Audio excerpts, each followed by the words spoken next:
Some knowledge was so dangerous it had to be disguised as something else. Ancient wisdom was often hidden in plain sight, encoded within scripts that only a chosen few could understand. This is the story of the secret networks that preserved forbidden ideas against all odds, operating in the shadows of monasteries and the private chambers of scholars to safeguard humanity's intellectual heritage.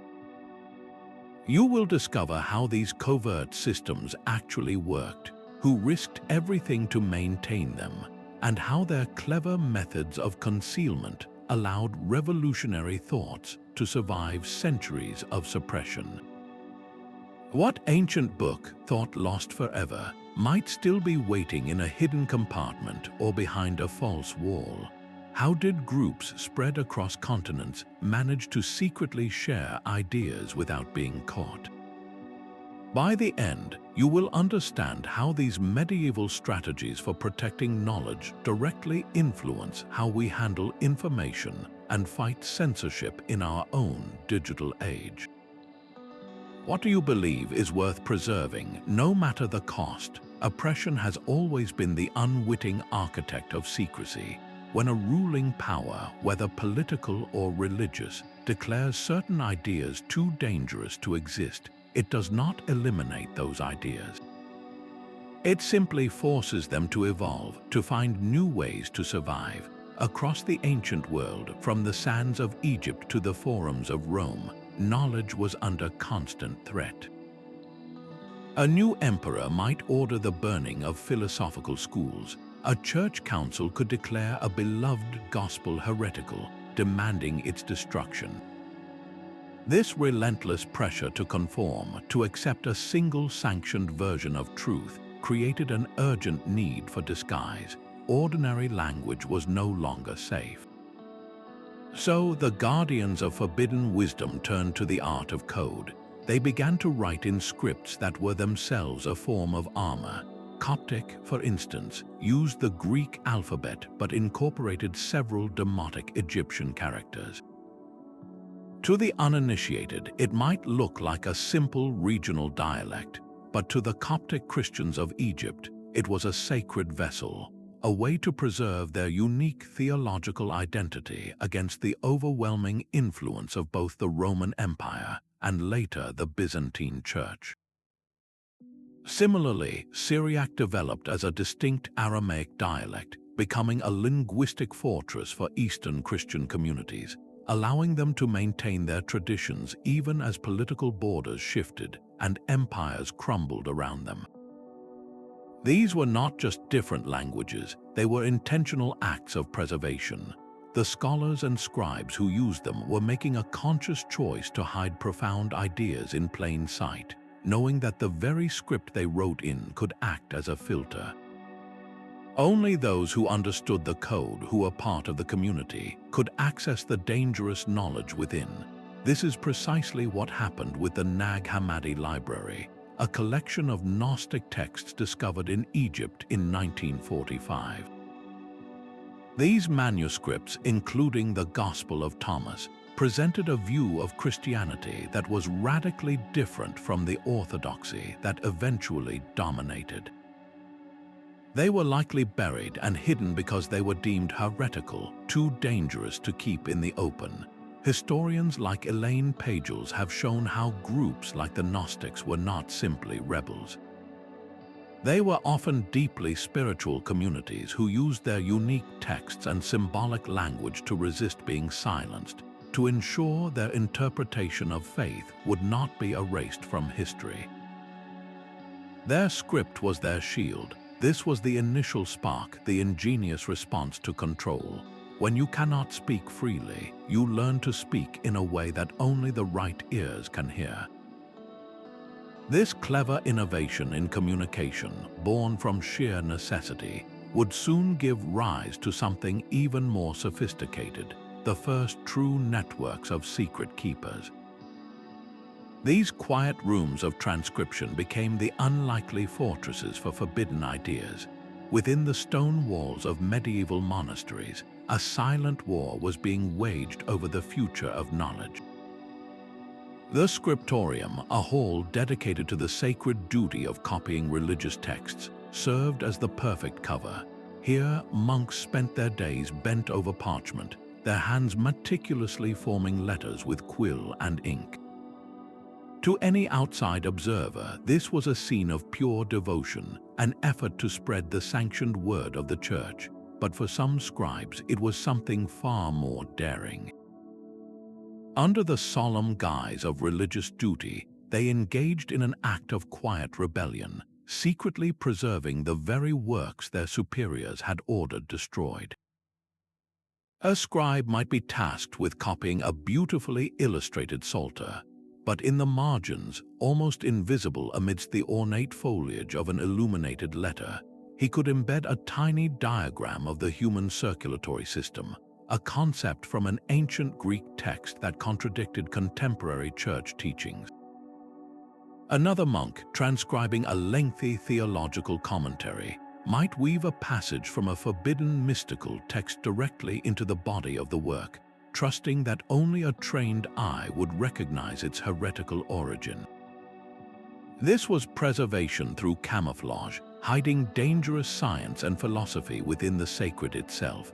During the so-called Dark Ages, when much of Europe was fragmented and classical learning was in retreat, remote Irish monasteries like those on the island of Iona became unexpected arks for this knowledge.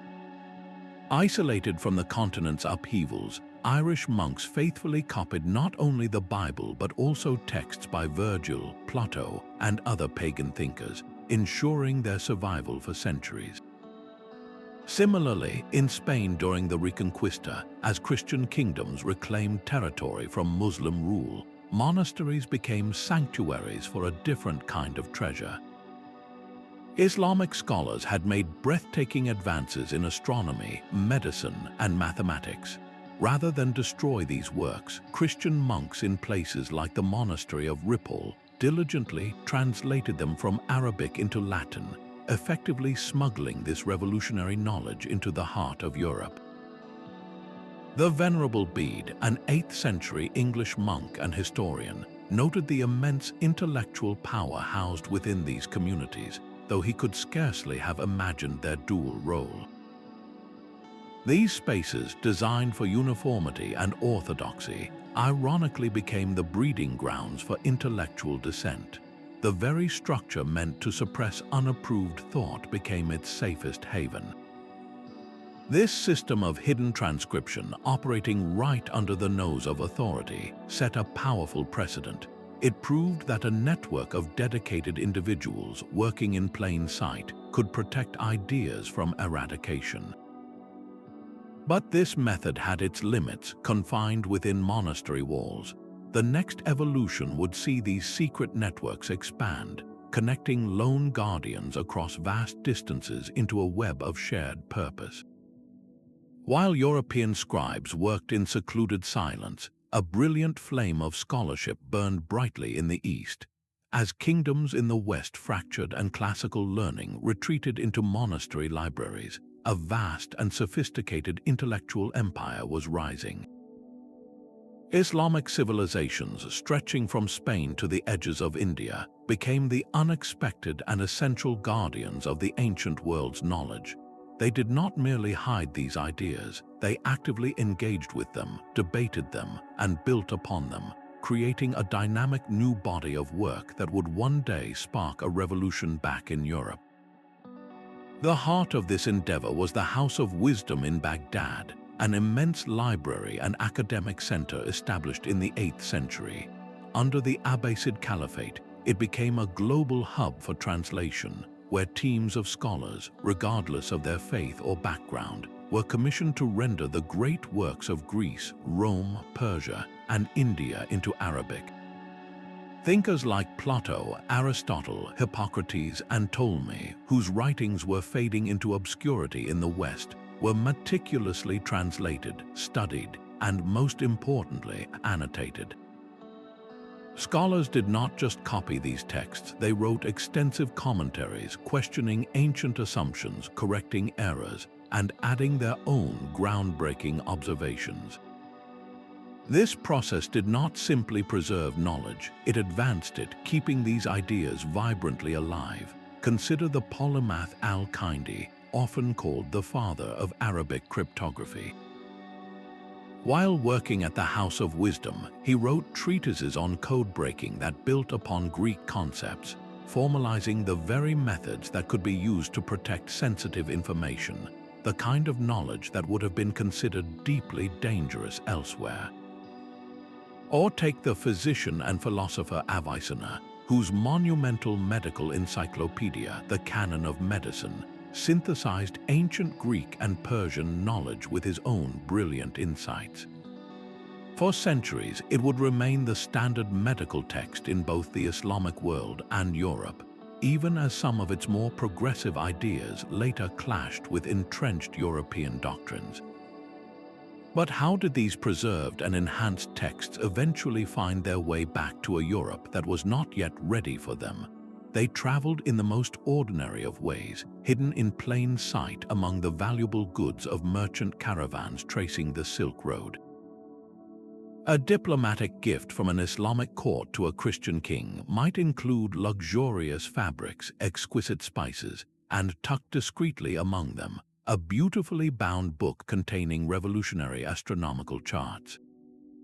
A Jewish scholar traveling between communities could carry a translated text of Aristotle, its pages perhaps disguised within a more common religious text. As physicist and historian Jim Al-Khalili has emphasized, this was not a one-way street. It was a profound and sustained intercultural exchange, a conversation across centuries and faiths that ensured no single authority could ever completely extinguish the light of inquiry. This global network, operating through trade and diplomacy, ensured that forbidden wisdom constantly found new audiences and safe havens. It proved that the most resilient ideas are those that can travel. In the shadow of the Pyrenees Mountains, a different kind of heresy took root, one that would be met with fire and sword. The Cathars, a Christian sect flourishing in the Languedoc region of what is now southern France, held beliefs that directly challenged the authority of the Roman Catholic Church. They saw the material world as a creation of an evil force, and they sought a pure spiritual connection to God, rejecting the Church's sacraments, its wealth, and its hierarchy. To the Pope in Rome, this was not just a theological disagreement. It was an existential threat that had to be eradicated. The Albigensian Crusade, launched in 1209, was not a war for territory but a campaign of annihilation against the Cathar faith and its people. In this firestorm of violence, the written word became the most dangerous possession of all. Cathar spiritual leaders, known as the perfecti, were the guardians of a radical intellectual tradition. Their manuscripts contained sermons, rituals, and alternative gospels that presented a Christianity utterly divorced from Rome's control. To lose these texts was to lose their very identity. So they engineered a brilliant, decentralized system of preservation. They became masters of concealment, turning the landscape itself into a vast, secret library. Manuscripts were sealed in clay jars and hidden in deep, inaccessible caves within the steep mountain valleys. They were tucked into the hollowed-out trunks of ancient trees in dense forests or buried in underground chambers beneath the floors of sympathetic farmers' barns. This was not a single, centralized archive that could be easily discovered and burned. It was a distributed network, a web of hidden knowledge scattered across the countryside. The survival of this network depended entirely on a web of local sympathizers. A farmer might know of only one hiding place, a shepherdess of another. A blacksmith in one village and a noblewoman in another might each safeguard a single text, unaware of the others in the network. This cellular structure, much like a modern intelligence operation, ensured that no single capture or betrayal could compromise the entire collection. The texts themselves were often written in Occitan, the vernacular language of the region, making them accessible to local people but obscure to outside inquisitors. Some scholars suggest they may have employed simple ciphers or symbolic codes, a layer of protection for their most sacred teachings. We know of their desperate efforts largely from the meticulous, if horrifying, records kept by their enemies. Inquisitors like Bernard Gouy documented their frustrating searches for these hidden libraries, describing how even under torture, many Cathars and their supporters would reveal nothing. The historian Emmanuel Leroy-Ladurie, in his seminal work Montelu, studied the social fabric of a Cathar village, revealing how deep bonds of family and community loyalty created an impenetrable shield of silence around their forbidden knowledge. This was a resilience built not on stone walls but on human trust. The Cathars were ultimately broken by the Crusade's relentless violence, but the echo of their resistance, their ingenious methods for protecting ideas, reverberated long after. Their story proves that the most powerful library is not a building, but a community united in silence. This need to protect knowledge from physical destruction would soon inspire an even more intimate form of concealment, one where the book was not just hidden, but transformed into something else entirely. The page itself became a labyrinth designed to protect its secrets from all but the most determined eyes. When hiding an entire book was too dangerous, medieval guardians of knowledge turned to an even more ingenious solution. They disguised the words themselves using the ancient art of cryptography. This was not merely about secrets, it was about creating a linguistic lock and key, ensuring that even if a text was discovered by the wrong hands, its true meaning would remain utterly inaccessible. The simplest and most common method was the substitution cipher, where each letter in the alphabet is replaced by another according to a prearranged system. A monk might replace every A with a D and every B with an E, creating a document that looked like gibberish to anyone who did not possess the key. This technique was famously advocated by the 13th century English scholar Roger Bacon, who explicitly stated that certain scientific truths were so volatile they must be concealed from the common crowd using codes. He even described the use of cipher wheels, intricate devices made of rotating disks that could scramble and unscramble messages, a technology that would be refined centuries later. But some took concealment even further into the realm of steganography, the art of hiding a message within another message. A beautiful illustration of a garden in a herbal manuscript might, upon closer inspection, contain tiny, almost invisible symbols within the petals of a flower, spelling out a forbidden alchemical formula. A seemingly straightforward religious parable could be a complex allegory for a revolutionary astronomical concept, its true meaning visible only to those trained to read between the lines. The most famous and enduring mystery of this kind is the Voynich manuscript, a book from the 15th century written entirely in an unknown alphabet and accompanied by bizarre, unidentifiable illustrations of plants, celestial charts, and nude figures. Despite over a century of effort by the world's best cryptographers and codebreakers, including those who cracked the Nazi Enigma codes, its text remains stubbornly undeciphered. Is it an elaborate hoax, or does it represent the ultimate act of preservation? A complete body of esoteric knowledge locked away in a cipher so complex it has defied understanding for centuries. As historian David Kahn has detailed in his work, these cryptographic practices were not just intellectual games, they were essential tools for survival. They allowed a scholar in Spain to safely correspond with a colleague in Constantinople, sharing observations about the stars or new medicinal remedies without fear that their letter, if intercepted by the church, would be used as evidence of heresy. A network of alchemists could circulate their experimental findings using a shared symbolic language of dragons, lions, and suns, which looked like mystical nonsense to outsiders but contained precise chemical instructions for the initiated. This technical ingenuity transformed a solitary act of reading into a test of membership. To understand the text, you had to already be part of the trust.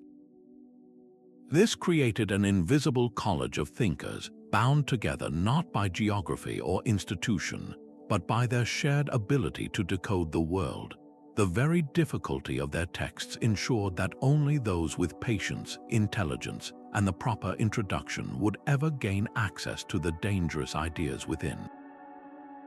This reliance on complex codes and shared secrets points to a deeper question. How were these scattered individuals, these lone guardians of forbidden knowledge, actually organized? What invisible structures held their fragile network together against the immense pressure to conform? This cellular design was a masterclass in operational security, a concept we associate with modern spycraft, but which was perfected in the medieval world. These secret networks were not loose collections of friends. They were meticulously organized for survival, often structured like an onion with concentric circles of trust. An outer circle might consist of sympathetic farmers, merchants, or low-level clergy. Their role was logistical and vital. They provided safe houses, transported goods, and passed messages, all while knowing almost nothing about the core doctrines they were helping to protect. This layer acted as a defensive buffer, absorbing the attention of any inquisitors while shielding the heart of the operation. Moving inward, you would find a middle circle of scribes and educated laypeople. They handled the physical copying and distribution of disguised texts, working with encoded manuscripts or books with hidden marginalia. They understood they were preserving forbidden knowledge, but their access was compartmentalized, each person knowing only the pieces necessary for their specific task. At the very center existed the smallest, most secret inner circle, the guardians of the core texts and the ultimate interpreters of their meaning. These were often the spiritual leaders or most senior scholars, the only individuals who possessed the complete cipher keys, understood the full allegorical systems, and could access the original, uncensored works. This structure ensured that even if a member of the outer circle was discovered and interrogated, they could reveal very little. Even if a scribe in the middle circle was captured, they could only betray a fragment of the whole. The entire network could only be compromised by the fall of its innermost core, which was protected by all the layers around it. Groups like the Brethren of the Free Spirit, a mystical movement that spread across Europe, are believed to have operated this way. Their radical ideas about personal divinity directly challenged church authority, making secrecy a matter of life and death. Initiates would progress through levels of access, proving their loyalty and understanding over years before being trusted with the group's most dangerous manuscripts. This model did not emerge from a vacuum. It mirrored the structure of the very institutions these groups opposed. Military orders like the Knights Templar and religious orders like the Franciscans used hierarchical, cell-based structures to maintain discipline and security across vast distances.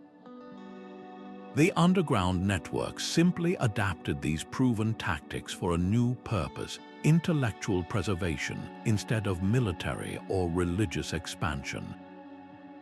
As sociologist Manuel Castells has argued in his work on network theory, the most resilient structures for social movements, both historical and modern, are often decentralized networks that can adapt, resist attacks, and reconfigure around damaged nodes. These medieval scholars and heretics intuitively understood this principle. They built systems where the idea itself was more durable than any single person, where the network could survive even if many of its members did not. This sophisticated understanding of security highlights a crucial truth. The preservation of knowledge was not a passive act of hiding, but an active, intelligent, and brilliantly organized human endeavor. It makes you wonder who were the individuals brave enough to occupy that innermost circle, to bear the immense weight of protecting humanity's most dangerous thoughts. Behind every hidden manuscript and encrypted message stood a person willing to risk everything. These guardians were not faceless monks or shadowy heretics, but brilliant, determined individuals who used their unique positions to shield knowledge from the flames. Take Hildegard of Bingen, a 12th century German abbess and polymath. Venerated as a prophetess, she enjoyed a rare level of influence for a woman of her time. She used this holy reputation as a perfect shield for her revolutionary ideas. In her sprawling works of theology, natural science, and medicine, she encoded complex cosmological visions and detailed observations of the human body within layers of mystical allegory. A passage describing a divine light could simultaneously be instructing the initiated on the workings of the nervous system. Her status made her writings difficult to challenge directly, allowing her dangerous scientific inquiries to be preserved under the unassailable guise of divine revelation. Then there was Michael Scott, a Scottish scholar who traveled to the courts of Sicily and Spain in the 13th century. Fluent in Arabic, he worked under the patronage of the Holy Roman Emperor Frederick II, a ruler known for his open curiosity about Islamic science and philosophy. This patronage provided a crucial veil of secrecy and protection. Scott translated the works of Aristotle and the commentaries of Averroes directly from Arabic into Latin, reintroducing radical ideas about reason and the natural world that had been lost or suppressed in Europe for centuries. His translations were explosive, directly challenging church doctrine and laying the intellectual groundwork for the Renaissance. For his efforts, he was later immortalized in Dante's Inferno, placed in the 8th circle of hell as a sorcerer, a testament to how threatening his work was considered. But not all guardians could operate with even that relative safety. Consider the story of Trotula of Salerno, a pioneering physician and author from the 11th century. Her groundbreaking medical texts on women's health were so valuable and so controversial that they were preserved through a deliberate campaign of anonymity. Male scribes, recognizing the importance of her work, copied her writings but omitted her name, attributing them to male authors or leaving them anonymous to protect the knowledge from being dismissed or destroyed due to her gender. Her legacy survived not because she was celebrated, but because her peers in the network of medicine silently agreed that the knowledge was more important than the credit.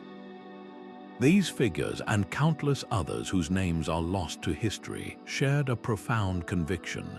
They believed that truth, once discovered, had a right to exist beyond the dogma of the moment. A scribe might spend a lifetime copying a single text they knew they could never openly discuss. A translator might die with the full breadth of their contribution unknown, trusting that future generations would unlock the treasures they had smuggled through time.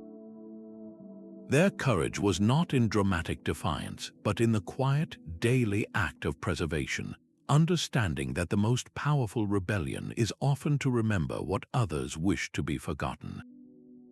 The survival of their work depended not just on their intellect, but on the very physical tools they held in their hands. The very materials of preservation became tools of deception. To protect a dangerous idea, you needed more than a clever cipher. You needed the right ink and parchment. Scribes developed what we now call sympathetic inks, substances that were utterly invisible when applied but could be revealed under specific conditions. A message might be written in the clear space between the lines of an innocent letter using lemon juice or milk. To the naked eye, the page was blank, but if held near a flame, the organic compounds would caramelize and the hidden text would appear in a faint brown script. Other formulas required a specific chemical wash to become visible, a secret known only to the intended recipient.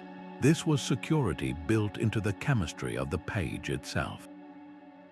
The parchment they wrote on was chosen for its resilience. Made from carefully scraped and treated animal skin, it was durable enough to survive decades, even centuries, of concealment in damp walls or buried in the earth. The physical book was then modified to become a hiding place. Bookbinders, often working in collusion with scribes, became masters of concealment. They would create a secret compartment by gluing only 3 sides of a book's cover, leaving a narrow pocket between the outer leather and the wooden board beneath. A thin manuscript could be slipped inside, completely undetectable unless you knew exactly where to feel for the opening. Others would hollow out a block of wood used as the book's core, creating a sealed chamber within a massive Bible or liturgical text. This ingenuity extended beyond books. Carpenters built altars with false backs for churches, providing a sacred hiding place few would dare to violate. Chests were crafted with double bottoms, their hidden space accessible only by pressing a disguised panel or a specific sequence of knots in the wood. Perhaps the most common and most effective method was recycling. During periods of intense book purges, when authorities were systematically burning texts, the safest place to hide a forbidden manuscript was inside an approved one. Old parchments, often containing pagan philosophy or heretical science, were carefully cut down and used as the stiffening boards inside the bindings of new, orthodox books.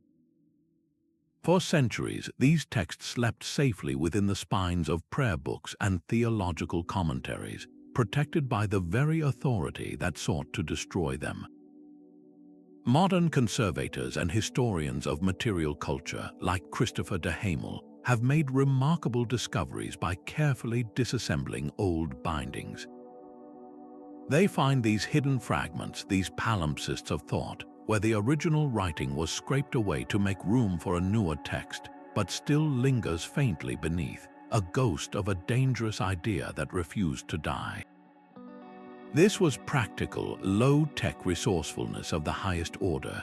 It was not about grand libraries or powerful patrons, but about the quiet cunning of artisans and scribes who used their everyday skills to outsmart their opponents.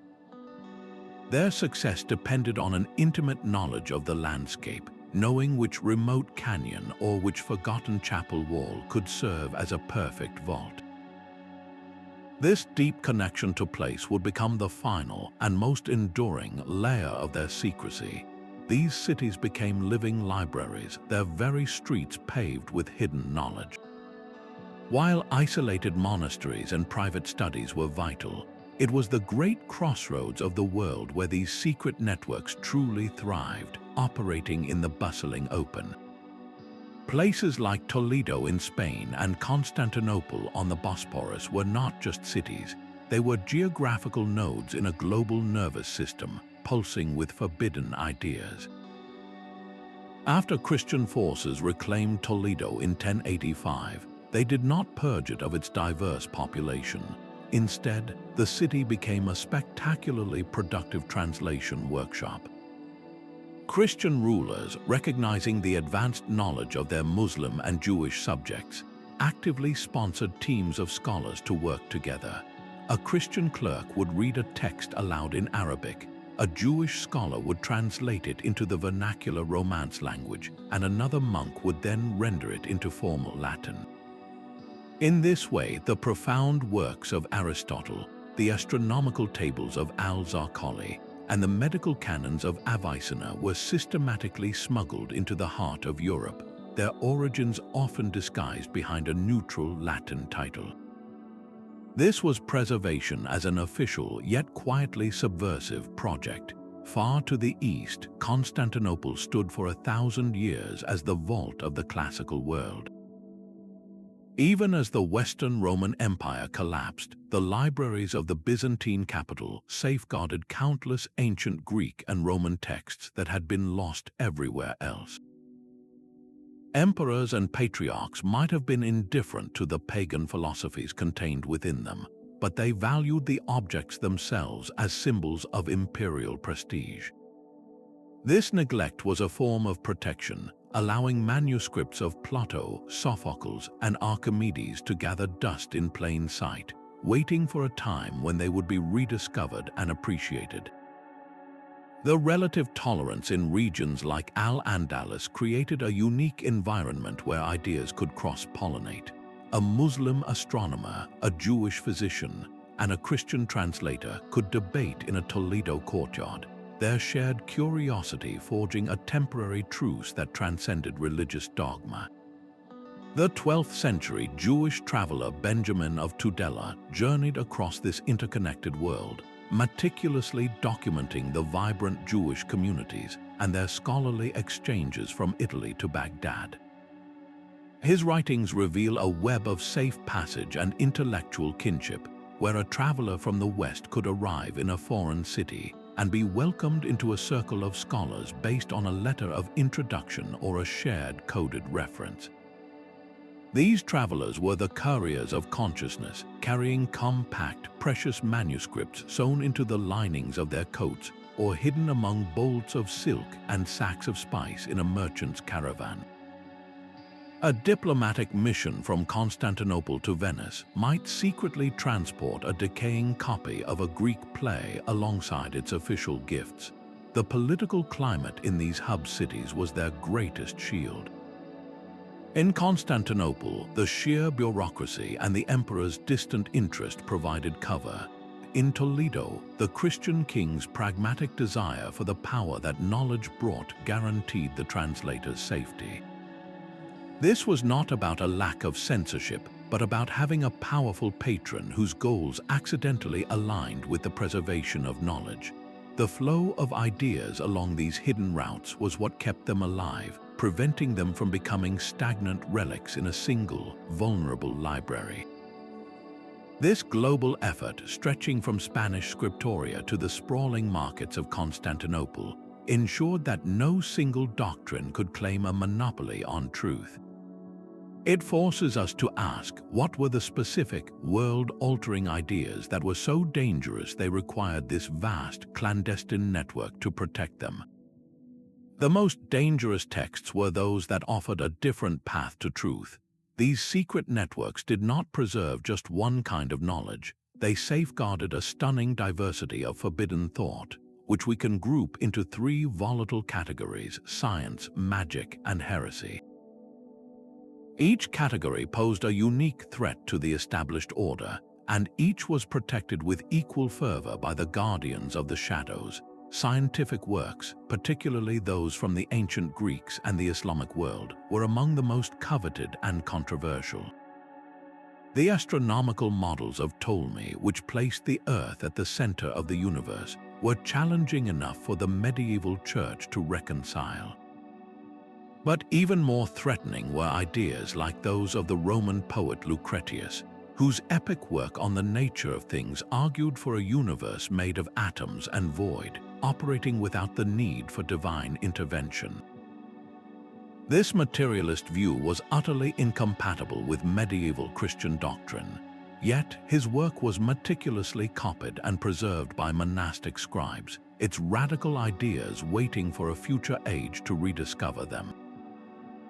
Medical texts presented a more immediate challenge to authority. The detailed anatomical and pharmacological works of Galen and Avicenna were based on observation and reason, not scripture. They offered a system of healing that could operate outside the church's control, empowering individuals and challenging the notion that illness was solely a matter of sin and divine punishment. As historian David C. Lindbergh has extensively documented, the slow and secretive recovery of these ancient scientific texts provided the essential raw material that would later fuel the scientific revolution and the Renaissance. They were the kindling for a fire that would eventually consume the medieval worldview. Alongside science traveled its shadowy cousin, magic. Grimoires, or books of magical knowledge, were fiercely sought and suppressed. These were not simple spellbooks, but complex treatises on astrology, alchemy, and necromancy that proposed a universe crisscrossed with invisible forces that a knowledgeable person could learn to manipulate. To the established powers, this was a direct threat, an attempt to seize control of divine mechanisms without the intercession of the Church. A text on astrology, for instance, could be used to predict the fate of kings or challenge the divine timing of religious events. An alchemical manual promised not just the transmutation of metals, but a spiritual transformation that bypassed traditional sacraments. These works were preserved because they represented a profound alternative understanding of how the cosmos worked, one where human will and knowledge could actively shape reality. The third and most explosive category was heretical religious texts. These were the writings that struck at the very heart of institutional power. The Gnostic Gospels, like those found at Nag Hammadi, presented a Christianity where salvation came not from faith and church doctrine, but from a secret knowledge or gnosis available only to a select few. This idea made the vast hierarchy of priests, bishops, and popes potentially irrelevant. Similarly, the writings of groups like the Cathars or the Waldensians offered a direct, personal, and often impoverished path to God that stood in stark opposition to the wealth and ritual of the medieval church. Preserving these texts was an act of the highest defiance, a declaration that there was more than one way to understand the divine. The common thread binding science, magic, and heresy was their challenge to a single, sanctioned source of authority. They empowered the individual with knowledge that existed outside the control of kings and cardinals. A person who understood human anatomy, the movements of the planets, or a direct path to God was a person less easily controlled. The secret networks understood this power intimately. They were not monolithic, but adapted to protect each unique intellectual tradition with the methods it required, from the complex ciphers of alchemists to the buried jars of the Cathars. This incredible diversity of saved knowledge leads to a practical question. With these texts scattered across continents and hidden in countless ways, how did they ever manage to share them, to get these dangerous ideas from one isolated keeper to another? A merchant's caravan was far more than a train of goods. It was a clandestine postal service for the mind. These networks perfected the art of moving forbidden knowledge across borders by hiding it in the most ordinary of things. Precious manuscripts, carefully rolled and sealed in waxed cloth, were tucked inside barrels of olive oil or buried deep within bales of silk. A crate of medicinal herbs might have a false bottom containing a revolutionary anatomical text. Pilgrims walking well-trodden routes to holy sites became ideal couriers, their robes offering endless hiding places for small, tightly folded vellum pages. Their sacred purpose provided a perfect cover, as searching a pilgrim was considered a deeply disrespectful act. This system relied on trusted intermediaries, and few were more effective than Jewish traders. Fluent in multiple languages and connected to diaspora communities stretching from Cordoba to Cairo and beyond, they formed a natural, pre-existing network for intellectual exchange. A Jewish merchant traveling from Baghdad to Marseille could carry a translated work of Aristotle, passing it to a scholar in Provence, who would then begin the slow, dangerous work of copying it. Their movements were constant and commercially necessary, drawing no unusual attention from authorities who saw only business, not the smuggling of ideas. Communication between these far-flung nodes required its own layer of deception. Scholars developed a sophisticated language of allegory in their letters. A discussion about pruning a diseased branch from a vineyard might actually be a coded report on a local bishop cracking down on heresy. A request for a specific type of ink or parchment could be a signal that it was safe to send new materials. They spoke of light and darkness, of seeds and harvests, their metaphors shielding the true meaning from prying eyes. Historical records allude to this constant game of deception. Inquisitorial manuals from the period instruct agents to be wary of seemingly innocent correspondence. noting that heretics often speak in riddles and parables. This confirms that the authorities were aware of the tactics but were often outwitted by their subtlety. To ensure safety, these networks developed discreet ways to identify allies. A scholar meeting a stranger might casually trace a specific geometric symbol in the dirt with his staff. A bookseller might display a particular text in a certain way in his stall, a silent signal to those in the know that he was a safe contact. A hand gesture during a greeting, a specific phrase used in conversation. These small acts created an invisible web of trust across continents.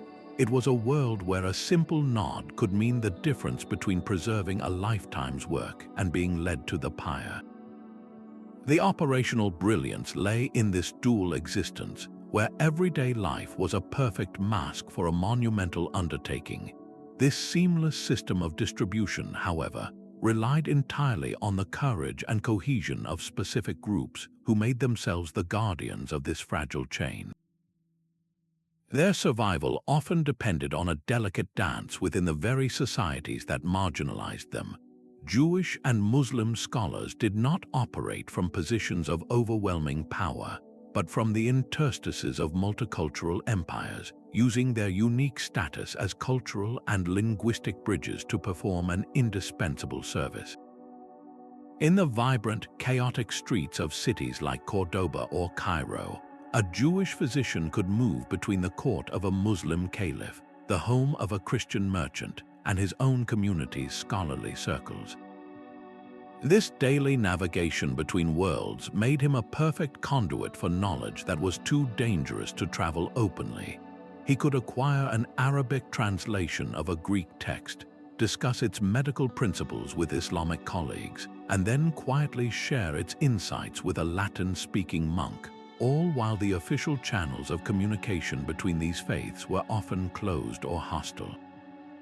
The Cairo Geniza offers a breathtaking physical record of this hidden labor.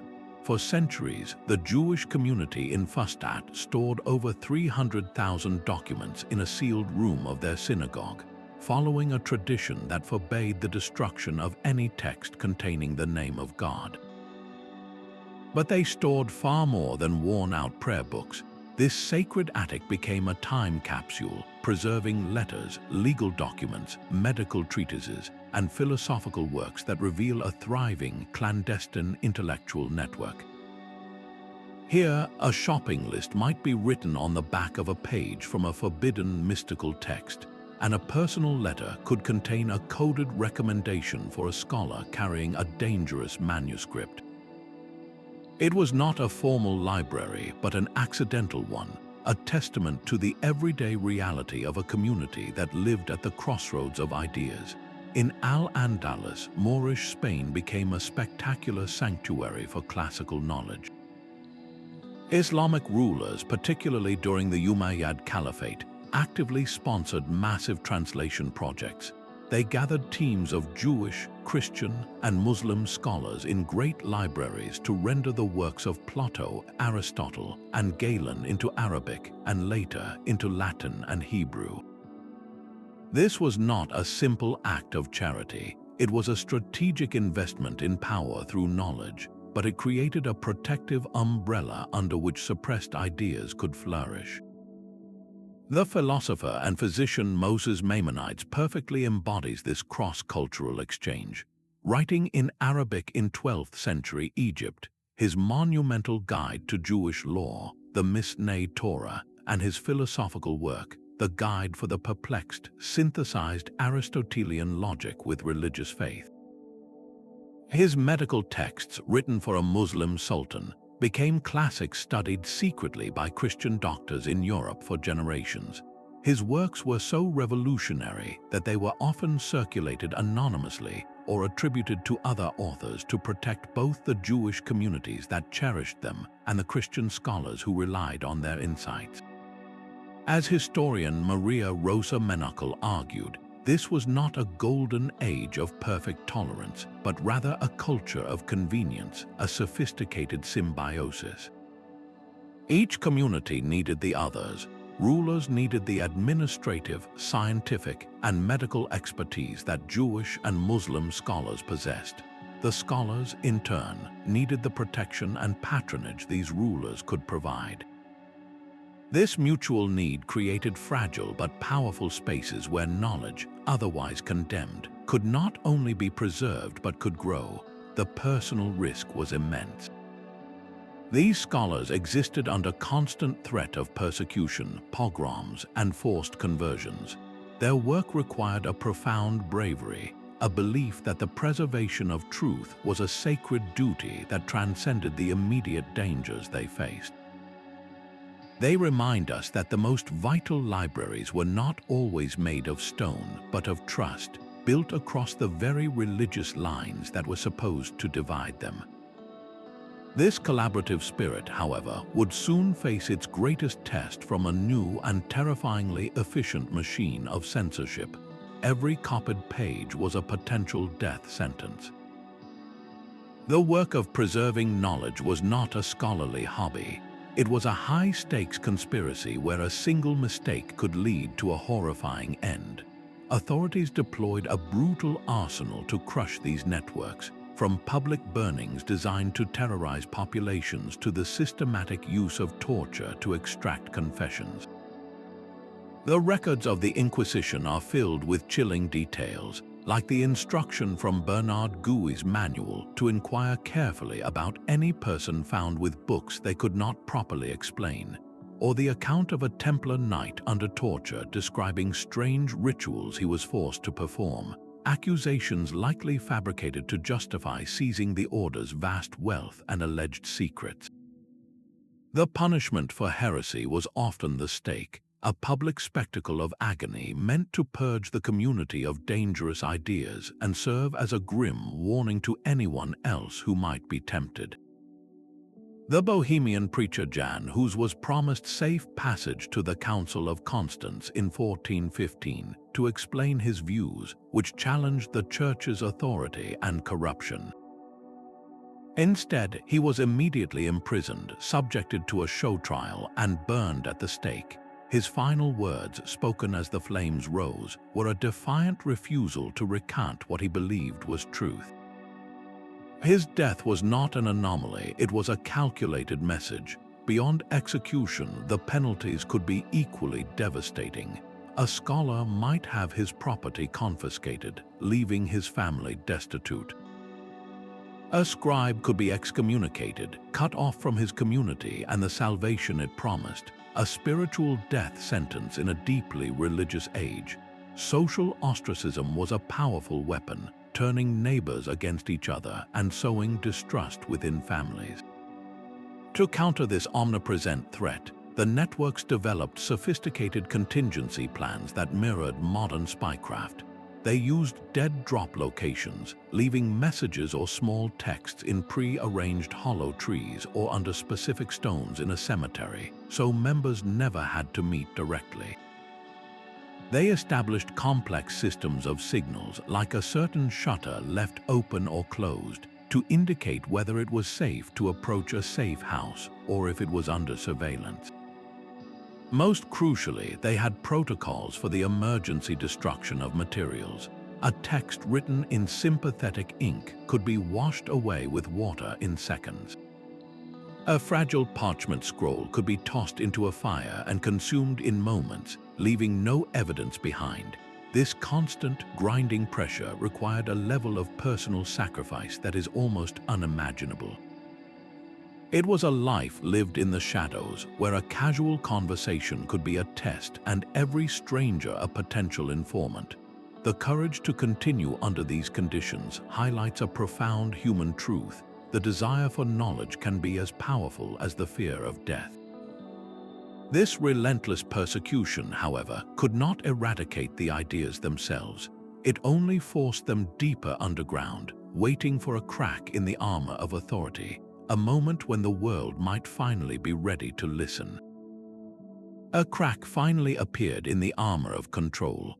The long, silent vigil of the secret networks was about to pay off in a cultural explosion that would reshape the world.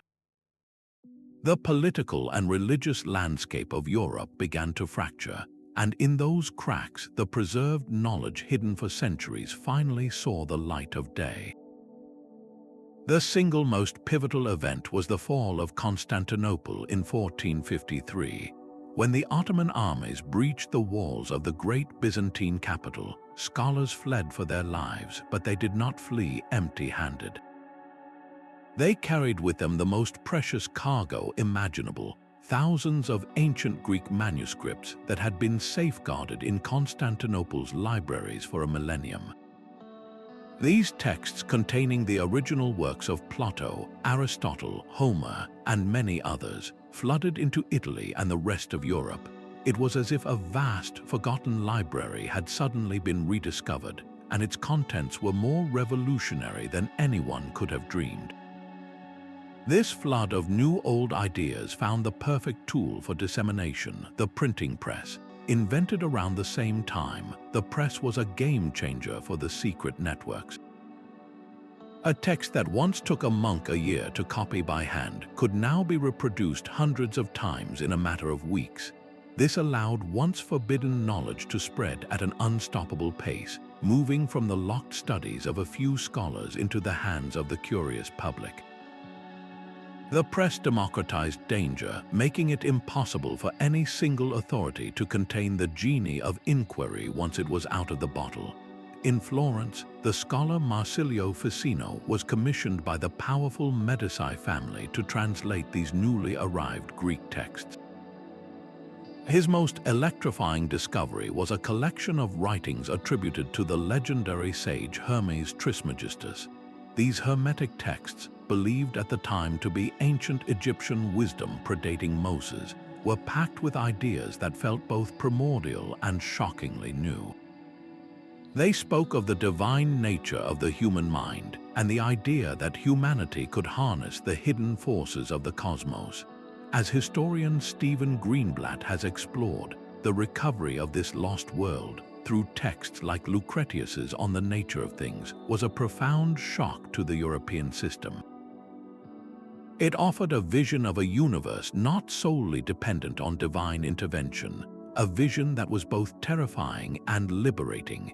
This resurgence of classical knowledge directly fueled the fires of the Reformation. When Martin Luther nailed his 95 Theses to the church door in 1517, he was tapping into the same spirit of challenging established authority that the secret networks had kept alive for centuries. The printing press ensured his arguments could not be suppressed, sparking a revolution that shattered the religious monopoly of the church. The very methods of questioning and returning to original texts that humanist scholars applied to Plato, Luther, and other reformers applied to the Bible itself. The long-guarded seeds of dissent, preserved in hidden manuscripts and encrypted messages, had finally bloomed into full-blown cultural revolutions, proving that no idea can be suppressed forever once it finds the right conditions to grow. These hidden currents of thought became the bedrock of the modern world. The secret networks did more than just save old books. They preserved the very ideas that would shatter the medieval mindset and build a new one in its place. Consider the scientific revolution. When we picture Isaac Newton, we often imagine a rationalist discovering the laws of gravity, but he was also deeply immersed in the alchemical texts preserved by those clandestine networks. For Newton, the universe was a divine cryptogram, and his work on physics was intertwined with his belief in hidden forces and transmutation, concepts safeguarded for centuries by esoteric traditions. He stood directly on the shoulders of those who had risked everything to keep such dangerous knowledge alive. Similarly, the anatomical drawings of Andreas Vesalius, which revolutionized European medicine in the 16th century, were profoundly influenced by translated Arabic texts. Islamic scholars like Ibn Sina and al-Razi had preserved and expanded upon the work of the Greek physician Galen, adding their own meticulous observations. When these works finally reached Vesalius, they gave him the foundation to challenge centuries of error and redraw the human body with stunning accuracy for the first time. This was not a spontaneous outbreak of genius. It was the direct result of a centuries-long covert project of preservation. In philosophy, the impact was even more explosive. The recovery of classical texts, particularly those of Plato and the Stoics, through Byzantine and Arabic sources, provided the fuel for the Enlightenment. Thinkers like Baruch Spinoza developed radical ideas about God and nature that echoed the pantheism found in preserved heretical writings. His famous phrase, Deus sive natura, God or nature, would have been unthinkable without the underground river of alternative theologies that had flowed beneath the surface of orthodoxy for 1,000 years. He was reading the books that someone else had dared to hide. The physicist Carl Sagan once reflected that we are all the children of that long legacy, standing on a shore built grain by grain from the knowledge passed down to us. The continuity is breathtaking. A direct line connects a monk hiding a pagan text in a monastery wall to the telescope Galileo would later turn toward the heavens. Without these secret efforts, key pillars of our contemporary thought, from empirical science to secular ethics, might have been lost forever. This enduring influence forces a difficult question: who decides what knowledge is too dangerous to exist, and what are the consequences of that suppression for generations yet to come? This question of authority over knowledge is not a relic of the past but a pressing modern dilemma. Who, in any era, possesses the wisdom to decide what ideas are too dangerous for others to hear?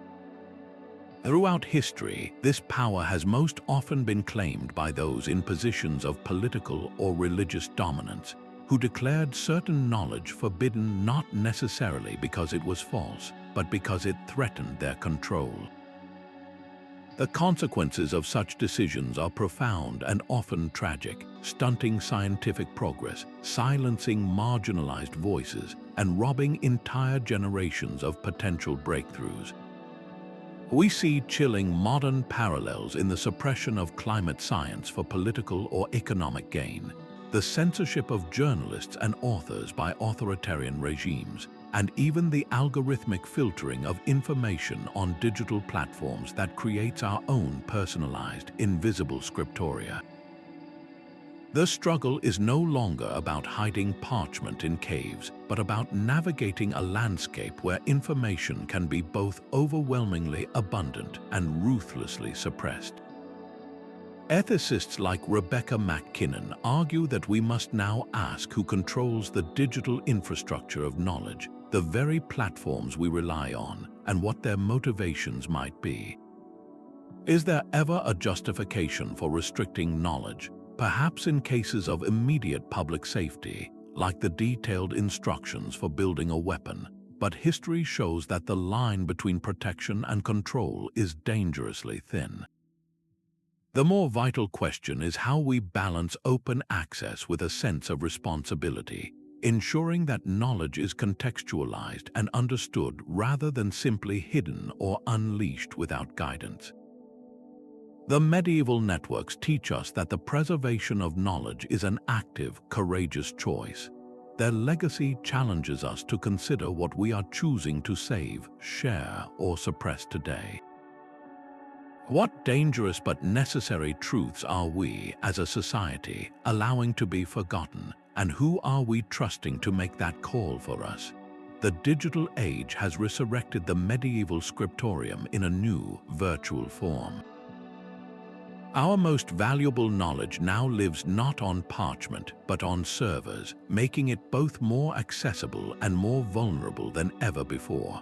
Modern digital preservationists are the new guardians, facing down threats of corporate censorship, government surveillance, and the simple, silent decay of data into oblivion. Their tools are different, but their mission is the same as those medieval monks: to ensure that no idea is lost to the shifting sands of power or time. Initiatives like the Internet Archive, founded by technologist Brewster Kahle, function as a global digital monastery. Its Wayback Machine tirelessly crawls the web, taking snapshots of websites that might otherwise vanish in an instant, whether from a company going bankrupt, a government ordering a takedown, or a platform deciding certain content violates its ever-changing terms of service. This non-profit library is building a fortress of copies, understanding that the only way to protect knowledge is to have it exist in more places than any single authority can control. The tactics of concealment have evolved into the realm of cryptography. Where medieval scribes used substitution ciphers, modern activists use powerful encryption tools like Signal and Proton Mail to communicate securely, shielding their conversations from prying eyes.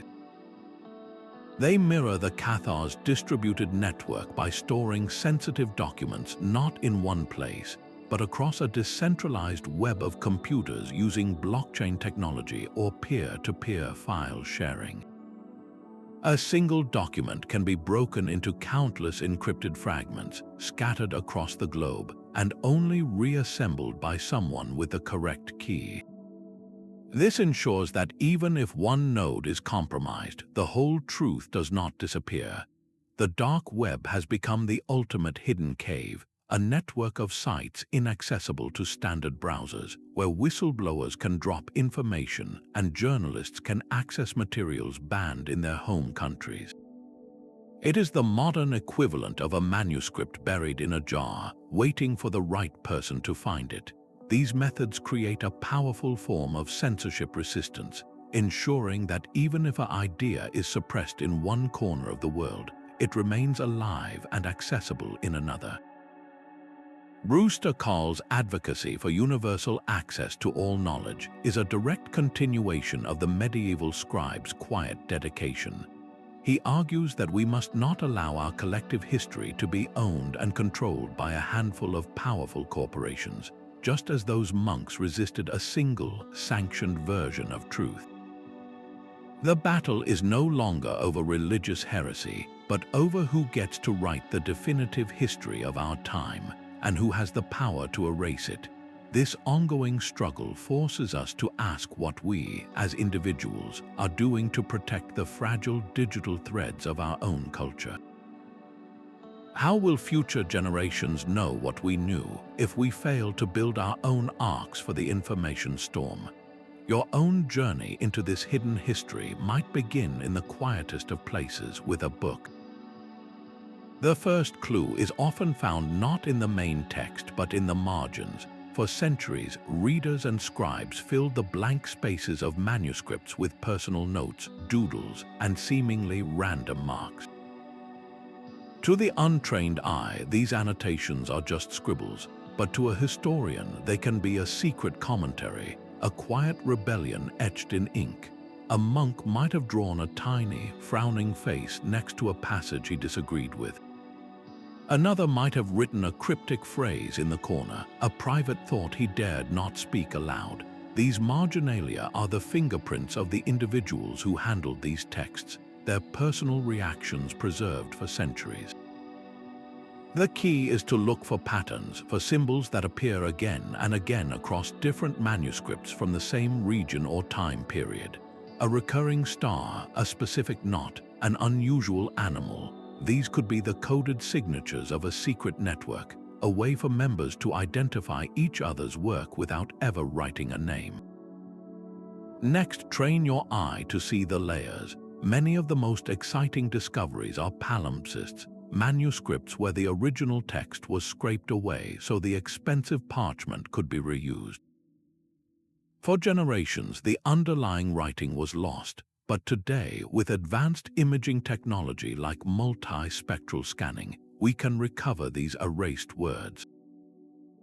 Projects like the Archimedes palimpsest have used these techniques to reveal priceless mathematical treatises that were washed away to make room for a prayer book. The original text was not just discarded, it was actively concealed, its dangerous knowledge literally buried beneath the sacred. you can participate in this detective work from home. Digital archives like those from the British Library or the Vatican Library have put high-resolution images of thousands of manuscripts online. You can zoom in on every detail, searching for those faint, ghostly lines of a previous text lurking beneath the surface. Community science projects often call for volunteers to help transcribe these recovered texts, turning anyone with an internet connection into a modern-day codebreaker. Understanding the journey of an object is just as important as deciphering its text. This is the study of provenance, the history of who owned an artifact and where it has been. A book that appears suddenly in a 15th century French monastery might have a shelf mark or a note inside its cover, indicating it once belonged to a library in Muslim Spain centuries earlier. That simple ownership mark tells a story of a dangerous journey, a text smuggled across political and religious borders. Look for erased bookplates, altered signatures, or vague descriptions in old library catalogs that seem to deliberately obscure a book's origins. These are the telltale signs of a text that needed to hide its past to protect its future. The most tantalizing mysteries are those that remain unsolved, like the Voynich manuscript, a book from the 15th century written in an unknown alphabet and filled with bizarre illustrations of unidentifiable plants and celestial charts. Despite the efforts of top cryptographers and linguists, its language remains unreadable. Is it an elaborate hoax or the ultimate expression of a secret network's code? A cipher so perfect it has guarded its secrets for over 500 years. These unsolved puzzles are a direct invitation, a challenge from the past waiting for the right person to finally break it open. Some books guard their secrets so fiercely they have resisted centuries of inquiry. The Voynich manuscript is perhaps the most famous of these enigmas, a 240-page book from the 15th century filled with bizarre illustrations of unknown plants, astronomical charts featuring unfamiliar constellations, and hundreds of women bathing in strange green pools. Its text is written in a unique, flowing script that has defied every attempt at decipherment, from elite World War II code breakers to the most powerful artificial intelligence systems of today. Its very existence is a taunt, a locked box from the past that might contain anything from advanced alchemical secrets to an elaborate, beautiful hoax. Then there is the Rohank Codex, discovered in Hungary in the 19th century. Its 448 pages are filled with a dense, unknown script and illustrations depicting religious scenes from Christianity, Hinduism, and Islam, all jumbled together in a way that suggests it originated from a deeply syncretic, and therefore potentially heretical, hidden community. Like the Voynich, its language remains a complete mystery, a puzzle that may have been designed to be unsolvable by anyone outside its original circle. These are not merely undeciphered texts, they are active monuments to the success of medieval secrecy, proving that some networks were so effective that their protective codes have never been broken. The Lost Library of Ivan the Terrible presents a different kind of mystery, one of physical absence. Legend claims the first Tsar of Russia amassed a vast collection of ancient Greek and Latin scrolls, originally brought to Moscow from Constantinople by his wife, Sophia Paleolog. This library, said to rival the legendary Library of Alexandria, supposedly contained lost plays by Sophocles, histories by Tacitus, and other priceless classical texts that had been preserved in the Byzantine Empire. When Ivan moved his court, the entire collection was reportedly packed into chests and hidden in a secret underground vault beneath the Moscow Kremlin to protect it from fire. Despite numerous searches over the centuries, using everything from ground-penetrating radar to divining rods, no trace of it has ever been found. Is it merely a myth, or does it still lie waiting in a forgotten chamber, the ultimate treasure trove of preserved knowledge? Modern technology has given this quest new life. Researchers are now using multispectral imaging to see through layers of corrosion on ancient metal scrolls or to read text that has been scraped away on palimpsest manuscripts. Artificial intelligence is being trained to detect patterns in undeciphered scripts like Voynich, running through millions of linguistic possibilities in hours, a task that would take a human scholar a lifetime. Yet these mysteries persist, guarded by the genius of their creators. The field is also riddled with hoaxes and near misses, adding layers of intrigue. The 19th century forger of the Rohank Codex, if it is a forgery, was a meticulous genius who created an entirely consistent but fake language and history. In the 1970s, a historian believed he had found a clue to Ivan's library in a secret compartment within the Kremlin walls, only to discover a cache of imperial silverware instead. These near discoveries and clever deceptions remind us that the line between hidden truth and elaborate fiction is incredibly thin. Researchers like linguist Claire Bowen, who studies unknown languages, emphasize that the real challenge is not a lack of data, but a lack of context. Without a Rosetta Stone, a bilingual text that can act as a key, we might never know what these books were meant to protect.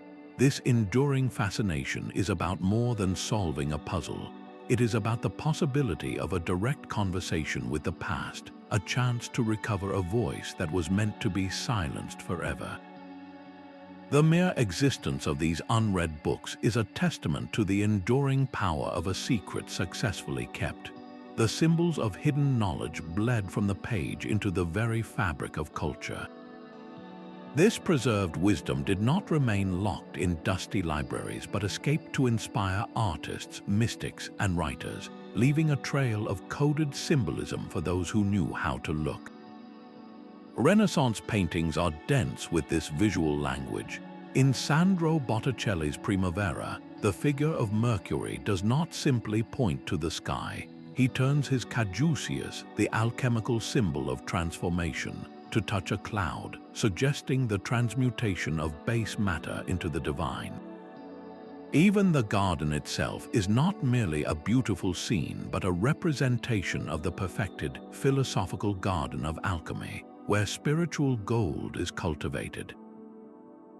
This was not just art, it was a public declaration of a private truth, visible to all but understood only by a few. The influence extended to the stage. William Shakespeare's plays are riddled with astrological references and hermetic ideas that would have been familiar to the educated elite. In Hamlet, the prince declares, "I could be bounded in a nutshell and count myself a king of infinite space," a line that echoes the core hermetic belief in the divinity of the human mind and its ability to transcend its physical prison. This was the language of forbidden knowledge, subtly woven into the most popular entertainment of the age, ensuring its survival in the collective imagination. These cultural currents coalesced into powerful movements.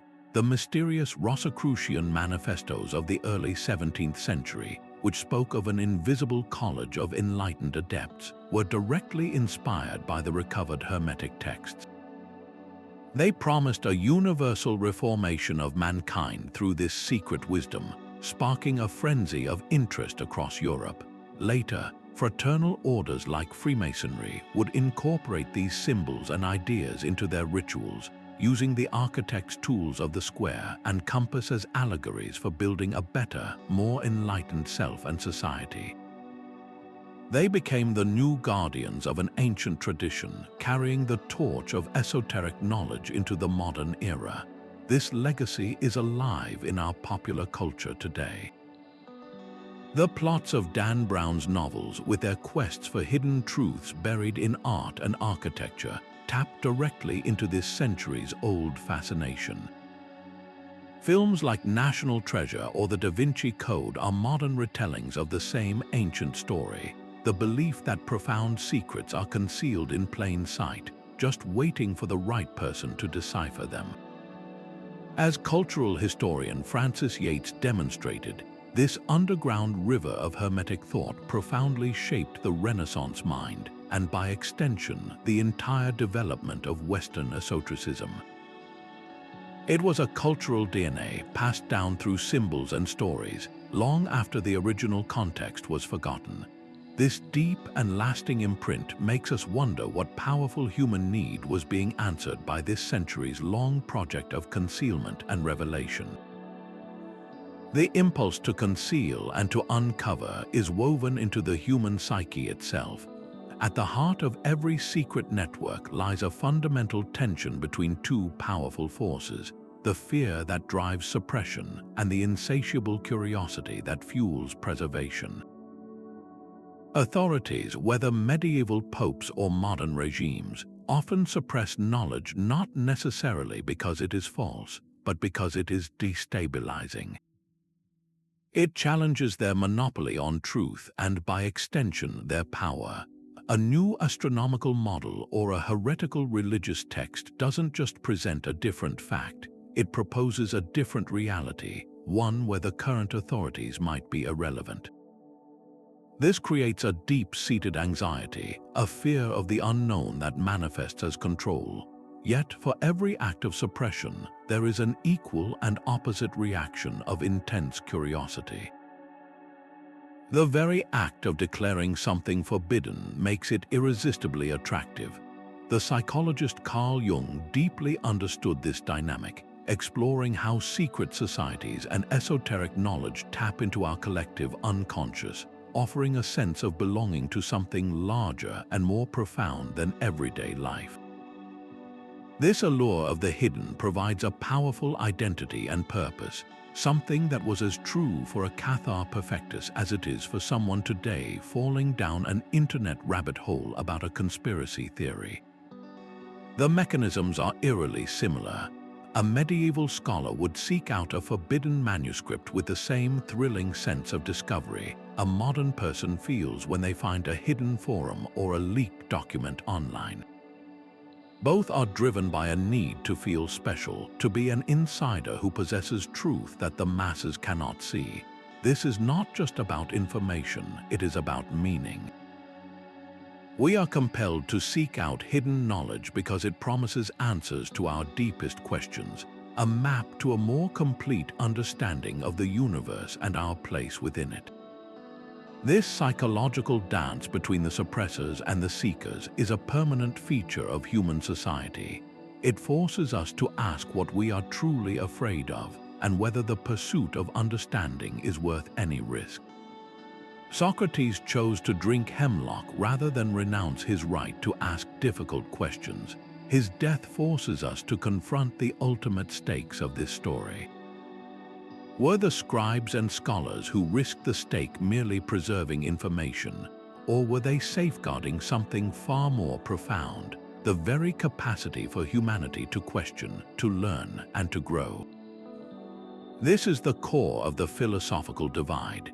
Does knowledge possess inherent value, a sacred worth simply by existing as a product of human intellect, or does it only have instrumental value, measured by its immediate utility or its alignment with current power structures?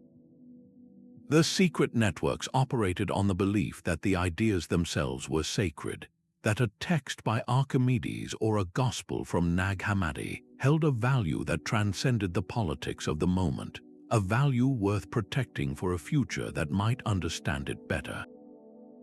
This is a belief in the intrinsic worth of the human record. Yet, we must also ask the uncomfortable question: is all knowledge worth preserving, regardless of its content or potential for harm? Does a manual for constructing a terrible weapon deserve the same vigilant protection as a lost play by Sophocles? Most would argue there is a line, but history shows us that those lines are drawn by the powerful and are constantly shifting. What was deemed heretical science yesterday is foundational fact today. The very texts these networks saved were once considered too dangerous to exist. This leaves us with a tremendous responsibility. How do we, in our own time, decide what is worth saving for future generations? We are creating a vast, fragile digital archive of our culture, but what are we choosing to exclude, either by algorithm or by design? Are we preserving comfortable myths or uncomfortable truths? The medieval guardians teach us that preservation is an act of profound hope, a bet placed on the future. It is a declaration that we do not have the right to decide for our descendants what they will need to know. We merely hold these ideas in trust, ensuring the conversation across centuries is never broken. Their courage invites you to consider what you believe is truly worth protecting. What fragment of truth you would hide in a jar or encrypt in a message, trusting that one day someone would be ready to understand. Your own journey into this hidden history might begin in the quietest of places with a book. The first clue is often found not in the main text but in the margins. For centuries, readers and scribes filled the blank spaces of manuscripts with personal notes, doodles, and seemingly random marks.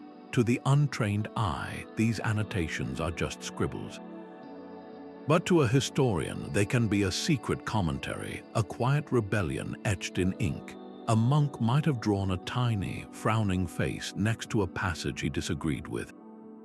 Another might have written a cryptic phrase in the corner, a private thought he dared not speak aloud. These marginalia are the fingerprints of the individuals who handled these texts, their personal reactions preserved for centuries. The key is to look for patterns, for symbols that appear again and again across different manuscripts from the same region or time period. A recurring star, a specific knot, an unusual animal. These could be the coded signatures of a secret network, a way for members to identify each other's work without ever writing a name. Next, train your eye to see the layers. Many of the most exciting discoveries are palimpsests, manuscripts where the original text was scraped away so the expensive parchment could be reused. For generations, the underlying writing was lost, but today, with advanced imaging technology like multi-spectral scanning, we can recover these erased words. Projects like the Archimedes palimpsest have used these techniques to reveal priceless mathematical treatises that were washed away to make room for a prayer book. The original text was not just discarded, it was actively concealed, its dangerous knowledge literally buried beneath the sacred. You can participate in this detective work from home. Digital archives like those from the British Library or the Vatican Library have put high-resolution images of thousands of manuscripts online. You can zoom in on every detail, searching for those faint, ghostly lines of a previous text lurking beneath the surface. Community science projects often call for volunteers to help transcribe these recovered texts, turning anyone with an internet connection into a modern-day codebreaker. Understanding the journey of an object is just as important as deciphering its text. This is the study of provenance, the history of who owned an artifact and where it has been. A book that appears suddenly in a 15th century French monastery might have a shelf mark or a note inside its cover, indicating it once belonged to a library in Muslim Spain centuries earlier. That simple ownership mark tells a story of a dangerous journey, a text smuggled across political and religious borders. Look for erased bookplates, altered signatures, or vague descriptions in old library catalogs that seem to deliberately obscure a book's origins. These are the telltale signs of a text that needed to hide its past to protect its future. The most tantalizing mysteries are those that remain unsolved, like the Voynich manuscript, a book from the 15th century written in an unknown alphabet and filled with bizarre illustrations of unidentifiable plants and celestial charts. Despite the efforts of top cryptographers and linguists, its language remains unreadable. Is it an elaborate hoax or the ultimate expression of a secret network's code? A cipher so perfect it has guarded its secrets for over 500 years. These unsolved puzzles are a direct invitation, a challenge from the past waiting for the right person to finally break it open. Centuries of quiet dedication paid off in a cultural explosion that reshaped our world. The secret networks of scribes, scholars, and heretics did more than just save old books. They preserved the very possibility of a different future. From the scriptoriums of isolated monasteries where dangerous science was hidden in sacred margins, to the translation workshops of Toledo where knowledge crossed religious divides, these guardians built an invisible ark. They perfected the art of cryptography, turning pages into labyrinths, and mastered the craft of concealment, hollowing out books and sealing manuscripts in clay jars. Their resilience, built on human trust and brilliant secrecy, ensured that the light of inquiry was never fully extinguished. The legacy of their courage is all around us in the scientific method, the spirit of the Renaissance, and the very ideal that knowledge should be free.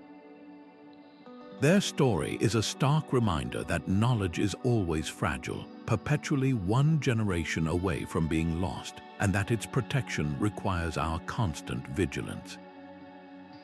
As the Gnostic Gospel of Thomas, one of the very texts they saved, reminds us, if you bring forth what is within you, what you bring forth will save you. If you do not bring forth what is within you, what you do not bring forth will destroy you. These words, hidden for nearly 2 millennia, challenge us to consider what within us is worth bringing forth and preserving. What dangerous but necessary truths do you believe are worth protecting today, no matter the cost? Share your thoughts in the comments below, and if you want to join us for more journeys into the shadows of history, be sure to subscribe.